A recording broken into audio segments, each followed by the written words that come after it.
사랑하는 성도 여러분, 오늘 우리는 개인의 자유와 권리를 중시하는 시대에 살고 있습니다. 자신의 권리를 주장하고 누리는 것은 현대사회에서 중요한 가치입니다. 그러나 그리스도인으로서 우리는 이러한 자유와 권리를 어떻게 사용해야 할까요? 우리의 권리를 주장하는 것이 항상 옳은 일이냐 하는 것입니다.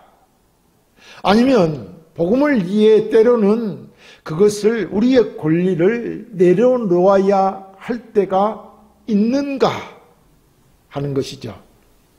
이러한 질문에 대한 답을 찾기 위해 오늘 우리는 본문 말씀을 함께 살펴보며 사도 바울의 삶과 가르침을 통해 우리의 신앙생활에 적용해 보고자 합니다. 바울이 왜 이러한 선택을 했으며 우리에게 어떤 교훈을 주고 있는지 함께 살펴보려고 하는 것입니다. 첫째, 바울의 사도직과 권위입니다. 본문 1, 2절에 내가 자유인이 아니냐, 사도가 아니냐, 예수 우리 주를 보지 못하였느냐, 주 안에서 행한 나의 일이 너희가 아니냐, 다른 사람들에게는 내가 사도가 아닐지라도 너희에게는 사도이니 나의 사도됨을 주 안에서 인친 것이 너희라 라고 했습니다. 사도 바울은 고린도 교회 성도들에게 자신이 자유인이며 사도임을 강조하고 있습니다. 그는 부활하신 예수 그리스도를 직접 보았고 고린도 교회를 세움으로써 자신의 사도직을 증명하였습니다. 여기서 자유인이란 율법의 속박에서 벗어난 그리스도인으로서의 자유를 의미합니다. 그리고 사도란 말도 예수 그리스도로부터 직접 부름을 받아 복음을 전하는 자를 뜻하는 것입니다. 바울은 자신의 사도직이 의심받는 상황에서 고린도 성도들이야말로 그의 사도됨을 증명하는 인, 즉 사인이라는 것입니다. 도장이라는 것입니다. 이런 그의 신앙이 바울의 사역을 통해 맺어진 열매임을 나타내는 것입니다. 사실 여러분도 잘 알다시피 고린도 교회는 바울이 직접 세운 교회입니다. 하지만 그의 사도직을 의심하는 사람들이 있었습니다. 당시 사도의 권위는 예수님께 직접 부름을 받았는가, 그리고 복음을 통해 열매를 맺었는가에 따라 인정되었습니다. 바울은 본문에서 4가지 반문으로 자신의 사도직을 변호하고 있습니다. 내가 자유자가 아니냐? 바울은 유대 율법주의와 죄와 사단의 속박에서 벗어나 예수 그리스도로 말미암아 자유자로 살았던 것입니다. 바울은 실제로 로마인으로서 어떤 권위에 의해 지배받는 노예가 아니었으며 복음 안에서도 자유로운 사람이었다는 것입니다. 바울이 이 말을 하는 것은 고린도 교회의 교인들이 유대 율법주의와 방종에 빠져서 그의 자유의 의미를 의심받고 그의 사도직까지도 부정하는 움직임이 있었기 때문입니다. 교인들로부터 의심받게 된 것은 바울이 자유인이면서도 자유를 사용하지 않았기 때문이었던 것입니다. 내가 사도가 아니냐? 바울은 처음에는 그리스도는 핍박하는 자였으나 다메섹 도상에서 예수 그리스도를 직접 만났고 사도로 부름을 받았습니다. 이러한 사실이 있었음을 사도행전을 기록했던 누가로부터 9장에 기록함으로써 확실하게 증명하고 있습니다. 무슨 말씀이냐면 바울은 일반 자유인이 갖는 권리보다 더 뛰어나고 옳뚱한 사도의 특권을 가지고 있었다는 것입니다. 그리고 본문에 우리 주 예수를 보지 못하였느냐, 이 말씀은 바울이 부활하신 예수님을 만난 체험을 가지고 있었다는 것입니다. 그러니까 부활하신 주님을 만난 경험이 있다는 것입니다. 이것이 사도의 증거라는 것입니다. 너희는 주 안에서 나의 일한 결과가 아니냐. 이 말씀은 고린도 교회가 세워진 것은 내가 가서 전도한 결실, 열매라는 것입니다. 그렇다면 고린도 교회 자체가 바울의 사도직을 증명하는 증거라는 것이 아니겠습니까? 그러므로 고린도 교인만은 바울이 사도임을 부인할 수 없는 것입니다. 왜냐하면 바울의 사도됨을 부인하면 그들이 믿는 사실도 부인해야 되기 때문입니다. 그렇지 않겠습니까? 사도로부터 복음을 받았고 예수 그리스도를 믿는 그리스도인이 되었는데 사도를 부인하면, 바울을 사도로서의 부인하면 그들이 믿는 사실도 부인되어야 하는 것입니다. 자, 이것은 세례가 회개를 입증하는 표라면 고린도 교인들이 회개하고 믿은 것은 바울의 사도직을 입증하는 표라고 할 것입니다. 그리고 이 표는 돌비에 새긴 것이 아니라 마음의 신비에 새긴 것이라는 겁니다. 그것을 바울은 자신의 사도됨은 주 안에서 인친 것이라고 말하고 있는 것입니다. 예수님도 종종 자신의 권위를 의심받았지만 십자가를 통해 자신의 사명이 참되다는 것을 증명하셨습니다. 오늘날 우리의 신앙도 의심받을 때가 있습니다. 하지만 우리가 맺은 영적 열매가 하나님 앞에서 우리 믿음을 증명하는 증거가 되어야 하는 것입니다. 우리는 각자의 삶의 자리에서 주님의 부르심을 받았습니다. 우리의 직업, 가정, 교회에서 맡겨진 역할이 있을 때 그것이 주님께로부터 온 소명임을 기억하고 우리는 충실히 감당해야 하는 것입니다. 우리의 사역과 봉사가 사람의 인정이 아닌 하나님의 부르심에 근거한다면 어떤 어려움 속에서도 흔들리지 않고 우리는 믿음으로 나아갈 수 있을 것입니다. 둘째, 사도의 권위와 자유입니다.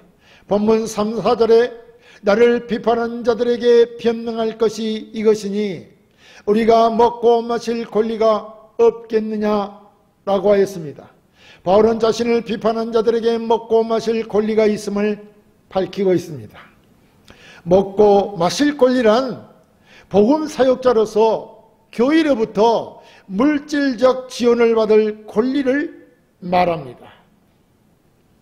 사실 바울도 사도로서 다른 사도들처럼 교회의 부양을 받을 권리가 있음을 천명하고 있는 것입니다.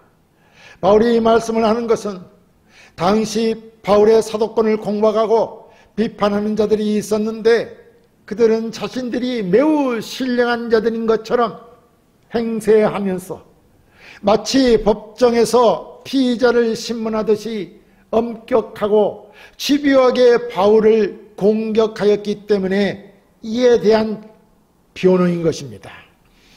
그래서 바울도 대적자들이 신문하듯이 조목조목 자신의 사도권을 따진다면 바울도 물러서지 않고 거기에 대해 조목조목 변호하겠다는 의지를 나타내고 있는 것입니다. 그들은 자신들이 대단한 특별한 지식을 섭렵한 자인 것처럼 생각하고 또 그러한 지식을 내세워 사도의 사도권을 향해 비난의 야설을 켜는 것이죠. 하지만 바울의 눈에 그들은 대단한 신령한 존재가 아니라 아직도 믿음이 연약한 육신에 속한 어리석은 사람들의 불과한 존재였던 것입니다.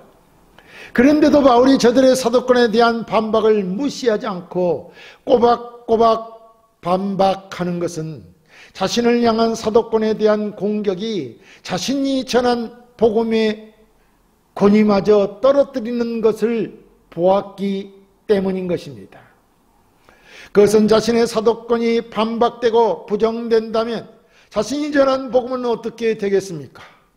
그래서 바울은 자신이 전한 복음의 그리스도의 복음이 헛되지 않도록 하기 위해서 또 이방인들이 복음을 받아들이고 그리스도인이 된 것이 아무것도 아닌 것으로 판정될 수 있기 때문이었던 것입니다. 그러므로 바울은 자신의 사도권에 대한 공박은 단순히 자신의 문제가 아니라 그가 세운 전체 교회의 문제로 비화될 수 있었기에 이러한 위험성을 알았기에 적극적으로 자신의 사도권에 대한 변호를 하였던 것입니다. 이제 바울은 자신도 다른 사도들처럼 교회의 부양을 받을 권리가 있다고 말하고 있는 것입니다. 그것이 바로 사도로서 먹고 마실 권리가 있음을 말하는 것입니다. 그리고 이 먹고 마실 권리는 단순히 아무 것이나 먹고 마시는 권리가 아니라 사도들의 특수한 권리로서 먹고 마시는 권리이며 교회 공동체로부터 부양받은 권리를 말하는 것입니다. 당시 일반적으로 다른 사도들은 이런 권리를 누리고 있었으나 바울은 이러한 수혜를 거부했고 이로 인하여 어떤 사람들은 바울이 사도권이 없기 때문에 이러한 권리를 누리지 못하는 것으로 공격하였습니다. 그렇다면 바울은 자신이 사도권을 가지고 있다는 철저한 의식이 있었음에도 불구하고 왜 이러한 권리를 포기하였을까요? 그것은 아마도 당시 현인이라고 하는 철학자들이 떠돌아다니면서 보수를 받고 가르침으로 비난을 받았는데 이런 취급을 당하는 것 때문이었을 것입니다. 사실 복음 전도자가 복음을 받는 자로부터 부양받을 권리를 가지고 있었습니다. 누가복음 10장 7절에 보면 예수님께서는 그 집에 유하며 주는 것을 먹고 마시라. 일꾼이 그 싹을 받는 것이 마땅하니라. 이 집에서 저 집으로 옮기지 말라라고 말씀하였습니다. 당시 사도들을 비롯한 복음 사역자들은 바로 이러한 예수님의 가르침에 따라서 교회의 부양을 받았습니다. 하지만 바울은 자신의 권리를 변호하며 사도로서 먹고 마실 권리가 있었지만 그는 이 권리를 사용하지 않고 복음을 위해 자신을 희생하는 길을 택했던 것입니다. 예수님께서는 하나님의 아들이시며 만왕의 왕이심에도 불구하고 이 땅에 오셔서 섬김의 본을 보이셨습니다. 마가복음 10장 45절에서 예수님은 인자가 온 것은 섬김을 받으려 함이 아니라 도리어 섬기려 하고 자기 목숨을 많은 사람의 대속물로 주려 함이니라 라고 말씀하였습니다. 예수님이 자신의 권리를 주장하지 않으시고 우리를 위해 자신을 내어주셨듯이 바울도 이 주님이 가신 길, 섬기는 길, 그 길을 따라갔던 것입니다.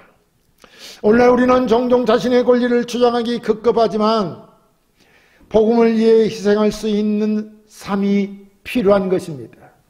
우리도 때로는 자신의 이익을 내려놓고 복음의 이익을 위해 자신을 희생하며 헌신하며 주님을 섬기는 삶을 선택해야 한다는 것입니다. 셋째, 사도의 생활과 희생입니다. 본문 5, 6절에 우리가 다른 사도들과 주의 형제들과 게바와 같이 믿음에 참여된 아내를 데리고 다닐 권리가 없겠느냐? 어찌 나와 바나바만 일하지 아니할 권리가 없겠느냐라고 했습니다. 여기서 게바는 우리가 잘 알듯이 베드로 사도입니다. 그리고 참여된 아내는 믿음의 동반자인 아내를 뜻합니다. 교부들의 증언에 의하면 바울과 요한 사도를 제외하고는 모든 사도들에게 아내가 있었다고 증언하고 있습니다. 이들은 교회로부터 딸린 식솔까지 생활비와 성교비를 받았던 것입니다. 그러나 바울과 함께 하였던 바나바는 스스로 생계비를 충당함으로 이러한 권리를 포기하였던 것입니다. 바울이라고 왜 교회에서 생계비와 성교비를 받을 권리가 없었겠습니까? 그런 권리가 분명히 있다고 말하고 있습니다. 그러나 바울은 그 권리를 포기하였습니다.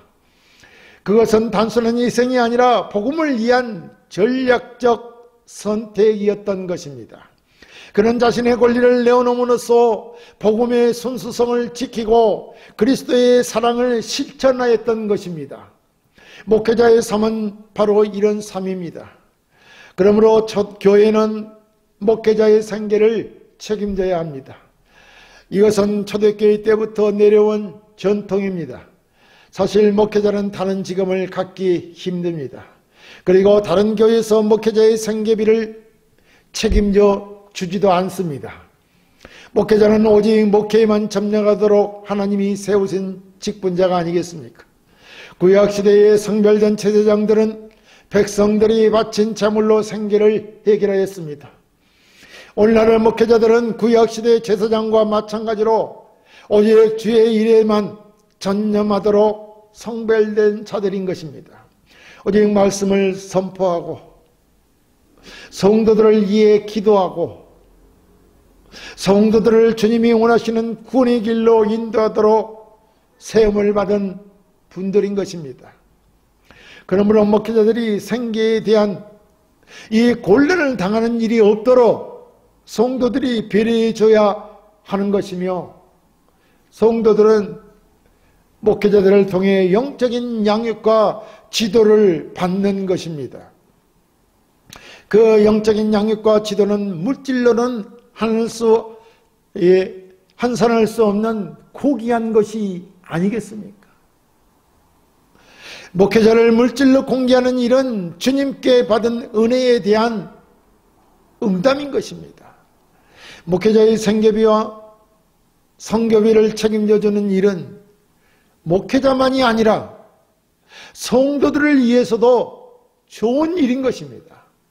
목회자가 말씀에만 전념함으로 그를 통해 베푸시는 하나님의 은혜를 더 풍성히 받을 수 있기 때문입니다.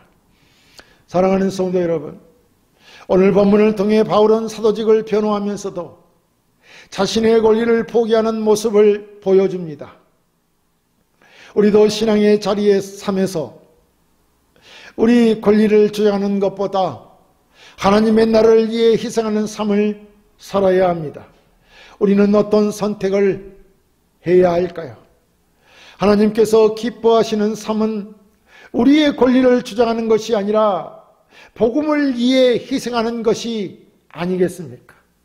그러므로 우리는 오늘도 주님의 뜻을 따르는 삶을 추구하는 그런 길로, 그런 믿음의 길로, 주님 앞에 충성하는 길로, 섬기는 길로 나아가야 할 겁니다.